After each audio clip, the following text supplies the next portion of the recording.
एक दफा का जिक्र है। एक किसान खातून थी जो कमाने के लिए फूल उगाती थी। लंबे अरसे तक अकेले रहने की वजह से वो बेचैन रहती थी कि वो अपनी तन्हा जिंदगी को किसी के साथ बांटे। ये फूल मेरी तरह खूबसूरत और तन्हा है। काश कोई आए और काश मेरी बेटी होती, वो भी बहुत अच्छी होती।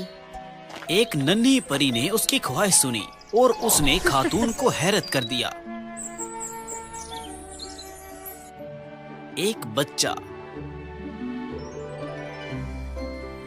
फिर वो खातून हामिला हुई और उसने एक खूबसूरत छोटे बच्चे को जन्म दिया। ये लड़की माँ के अंगूठे जितनी थी, इसलिए उसे थंबलेना कहा जाता है। माँ ने उसे खुशी से एक फूल पर चढ़ा दिया, जिससे फूल ताजा और खूबसूरत हो गया। उसने शाह बलूत का एक छोटा सा पालना बनाया। थंबलेना के लिए कंबल के तौर पर कुछ पंखुड़ियों को भी डाल दिया। थंबलेना अक्सर पंखुड़ियों की किश्तियों पर खेलती थी, पानी से भरे बर्तनों पर तैरती थी। वक्त ऐसे ही गुजरता गया। थंबलेना 20 साल की हो गई, लेकिन वो अब भी अपनी माँ के अंगूठे के बराबर थी। ताहम उसने अपनी माँ के मोहब्बत से कभी महरूम नहीं किया। एक रात जब थंबलेना खिड़की के पास अपने शाह बलूत के पालने में गहरी नींद सो रही थी, अचानक एक मेंढक नमूदार हुई। मेंढक ने थंबलेना को गौर से देखा और अपने बेटे की शादी का मंसूबा तैयार किया। ये लड़की बहुत खूबसूरत है। मेरे बेटे की दुल्हन के लिए बेहतरीन इंतखाब यहाँ है। अगली सुबह थंबलेना की माँ को पता चला कि उसकी बेटी गायब हो गई है। उसने घर में हर जगह उसे ढूंढने की कोशिश की, लेकिन कोई सुराग ना मिला। वो मायूसी महसूस कर रही थी। मेंढक के बारे में बात करते हैं। वो थंबलेना को एक बड़े तालाब में ले गई, जहाँ उसका मेंढक खानदान रहता था। थंबलेना को वाटर लिली की एक बड़ी पत्ती पर रख दिया गया। मेंढक ने सोचा कि थंबलेना यहाँ से भाग नहीं सकती। थंबलेना जाग गई। वो आहिस्ता आहिस्ता जान गई कि उसे अगवा कर लिया गया है। अब से आप दोनों मियाँ बीवी हैं। मैंने तुम दोनों के लिए इस मिट्टी के महल में एक कमरा तैयार किया है। थंबलेना खौफजदा थी। उसने इस तयशुदा शादी से सख्त इनकार कर दिया। ये उसकी मर्जी के खिलाफ था। पीछे हटो, तुम क्या कर रहे हो? मैं उससे शादी नहीं करूंगी जिसने मुझे अगवा किया। बेटा मेंढक शर्मिंदा हुआ। उसने पानी में छलांग लगा दी। थंबलेना उस जगह को छोड़ना चाहती थी। उसने जमीन पर उतरने के लिए एक पत्ती से दूसरी पत्ती पर कूदकर फरार होने की कोशिश की, लेकिन जब वो आखिरी पत्ती पर पहुंची, माँ मेंढक अचानक नमूदार हुई। उसने रुखसत को सर पर हिलाया। थंबलेना मेंढक के हाथों में गिर गई। फरार का मिशन नाकाम हो गया। उस वाक्य के बाद मेंढक के खानदान ने उनमें से एक को थंबलेना देखने का फैसला किया, जबकि दूसरा शादी की तैयारी कर रहा है। आप मेरी अम्मी की बात सुनो और मेरी बेगम बन जाओ। मैं आपको यहाँ बेहतरीन चीजें दूंगा। मक्खियाँ, कीड़े, तितलियाँ, कुछ भी जो आप चाहें। बस इस जगह को मत छोड़ना। ओह, एक छोटी मछली पत्ते के नीचे तैर रही थी और कहानी सुन रही थी। उसने उससे इत्तेफाक नहीं किया और उस छोटी बच्ची को बचाना चाहा। जिस वक्त मेंढक की माँ लिली के पत्तों को सजा रही थी और बेटा मेंढक लिली के फूल पर सो रहा था, तभी छोटी मछली ने उस पत्ते को काटने की कोशिश की जिस पर थंबलेना बैठी थी। बहुत बहुत शुक्रिया, मैं इस एहसान को कभी नहीं भूलूंगी। मेंढक के खानदान से पत्ता दूर तैरने लगा।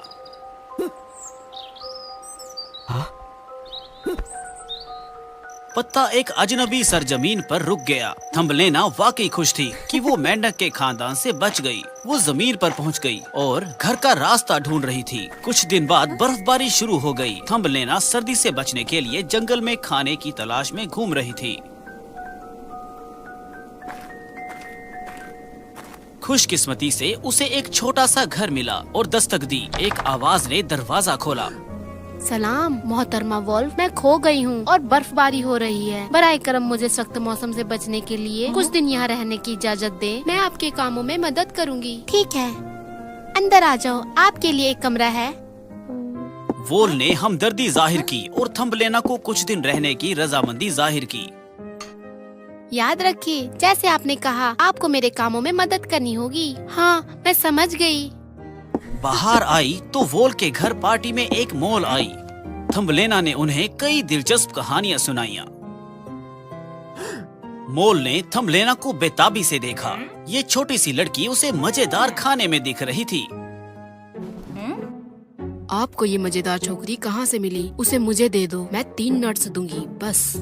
ओह नहीं नहीं मोहतरमा मॉल, मैं उससे इस तरह मोहब्बत करती हूँ जैसे वो मेरे निवासों में से एक है। वैसे क्या मैं आपको बता दूं, आपके लिए 3 नट्स ठीक रहेगा। अगर आप इससे मुत्तफिक नहीं हैं, तो मैं कुछ लोगों को भेजकर इस घर को तबाह कर दूंगी।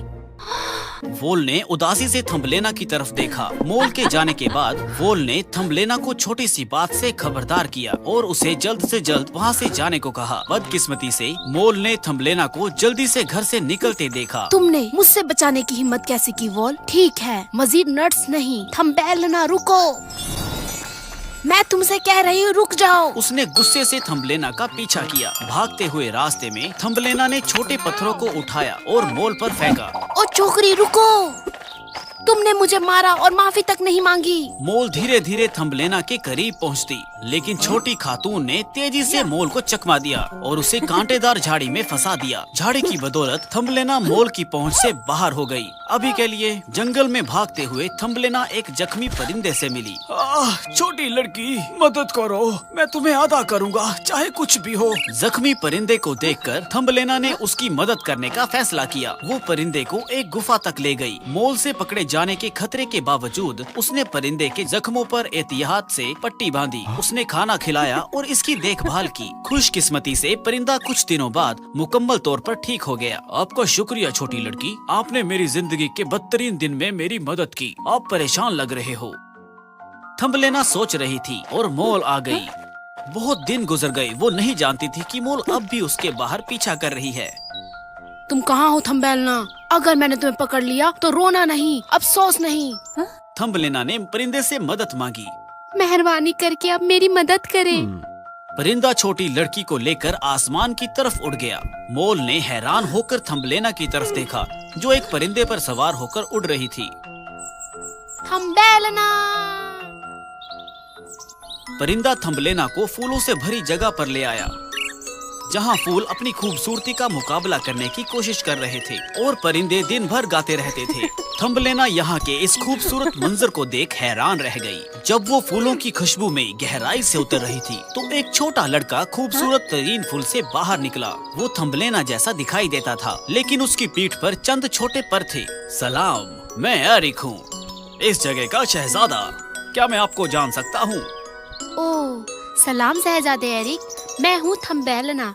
किसी बात के कारण मैं यहाँ हूँ। बिना पूछे आने के लिए माफ करना। ओह, शर्मिंदा मत हो। मेहरबानी करके इसे अपना घर समझो। इस खूबसूरत फूलों वाली जगह में खुश आमदीद। क्या आप आसपास का सफर करना चाहती हो? बराए करम मुझे इजाजत दे शहजादे एरिक। फौरी तौर पर शहजादे एरिक ने जादू किया और थम्बलेना की पीठ पर चंद खूबसूरत परों की एक जोड़ी बना दी। थम्बलेना इस नई चीज से हैरान रह गई। वो इधर उधर उड़ने लगे, मुनाजिर से लुफ्त अंदोज होने लगे और मज़ह का खेज बातें करने लगे। शहजादा एरिक थम्बलेना जैसी प्यारी और मेहरबान लड़की से कभी नहीं मिला। शहजादे एरिक का भी यही ख्यालात थे। दोनों में आहिस्ता आहिस्ता एक दूसरे के लिए जज्बात पैदा होने लगे।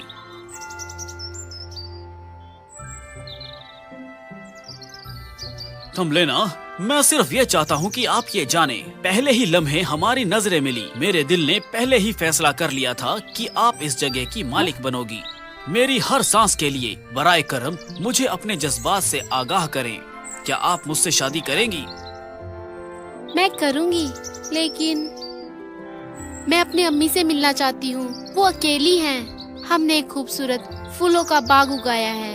क्या हम वहाँ जा सकते हैं? आप जहाँ चाहो। फिर वो थम्बलेना को घर वापसी का रास्ता ढूंढने के लिए उड़ते रहे।